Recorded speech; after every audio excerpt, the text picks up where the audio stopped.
আজ শেষ হচ্ছে রাকসু হল সংসদ এবং সিনেটে ছাত্র প্রতিনিধি নির্বাচনের প্রচারণা। এ নিয়ে আরো জানাতে যুক্ত হচ্ছেন সহকর্মী মীর কাদের, সরাসরি যুক্ত হচ্ছি তার সাথে। মীর, সকাল সকালই তো প্রার্থীরা নির্বাচনী প্রচারণা, শেষ সময়ের প্রচারণা চালাচ্ছিলেন, আমরা দেখছিলাম এর আগের সংবাদে। জানবো এখন কি অবস্থা। আজ কিন্তু রাকসু হল সংসদ এবং সিনেটে ছাত্র প্রতিনিধি নির্বাচনের প্রচারণার শেষ দিন। সকাল থেকে কিন্তু প্রার্থীরা ক্যাম্পাসে এসেছেন এবং ভোটারদের কাছে যাচ্ছেন। এখন কিন্তু ক্যাম্পাসে পুরো উৎসব আমেজ বিরাজ করছে। আমরা দেখতে পাচ্ছি একদম প্রার্থীরা কিন্তু ভোটারদেরকে নিয়ে বসছেন, গোল করে বসছেন, বসে কিন্তু তারা তাদের ইশতেহারগুলো বলছেন। তাদেরকে কেন প্রার্থীরা ভোট দেবে, তাদেরকে কেন শিক্ষার্থীরা ভোট দেবে সেটা কিন্তু তারা বলছেন। বিশ্ববিদ্যালয়ের আমরা সকাল থেকে পুরো বিশ্ববিদ্যালয়টি ঘুরে ঘুরে দেখেছি। বিশ্ববিদ্যালয়ের টুকিটাকি চত্বর, এরপরে পরিবহন চত্বর, বিশ্ববিদ্যালয়ের বিভিন্ন ভবনের সামনে কিন্তু প্রার্থীরা শিক্ষার্থীদের নিয়ে বসছেন। তো বলা যায় পুরো ক্যাম্পাসে এক ধরনের উৎসব আমেজ কিন্তু বইছে। আমরা একজন প্রার্থীর সাথে একটু কথা বলবো। আপনি একটু বলবেন যে প্রচারণা কেমন হলো, আর নির্বাচন নিয়ে আসলে কোনো প্রশ্ন আছে কিনা, বা নির্বাচন কমিশনের নিরপেক্ষতা নিয়ে কোনো প্রশ্ন আছে কিনা। নায়াসিনামাইড ও স্যালিসাইলিক সমৃদ্ধ লিলি ফেস ওয়াশ, যা ফেসের ডেড স্কিন সেল দূর করে দেয় দ্বিগুণ ফাস্টার ব্রাইটেনিং।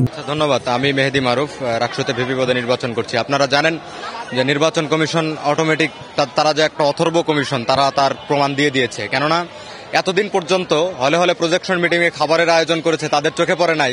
কালকে হঠাৎ করে কি অদৃশ্যভাবে ওই নাজিল হলো এবং তার মাধ্যমে তারা ওটা ধরে ফেললো।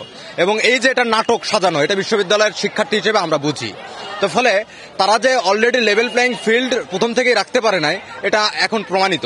আর আমরা দেখতে পাচ্ছি বিশ্ববিদ্যালয়ের এই নির্বাচনকে কেন্দ্র করে আশেপাশের, বিশেষ করে বিনোদপুর আর মেহেরচণ্ডী এরিয়াতে বিএনপি এবং জামাতের সশস্ত্র অবস্থান, এবং তারা মিটিং করছে এবং তারা কিভাবে এই ক্যাম্পাসে ঢুকে পড়বে এবং ক্যাম্পাসকে অস্থিতিশীল করবে সেটা নিয়ে তারা লেগে আছে। তো এই অবস্থায় শিক্ষার্থীরা তাদেরকে যদি ভোট দিয়ে নির্বাচন করে, তাহলে শিক্ষার্থীরা আগামীতে তার ফলাফল পাবে।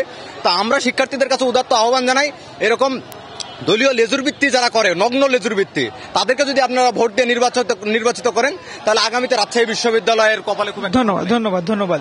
তো আমরা একজন বিপি প্রার্থীর সাথে কথা বলছিলাম। তিনি যেটা বলছিলেন যে বিশ্ববিদ্যালয়ের দুটি ছাত্র সংগঠন, ছাত্র শিবির এবং ছাত্র দল কিনে তারা বলছেন যে তারা বিভিন্ন সময় আচরণবিধি লঙ্ঘন করেছে, কিন্তু বিশ্ববিদ্যালয়ে যে নির্বাচন কমিশন, তারা কিন্তু তাদের খুব একটা পদক্ষেপ নেয়নি।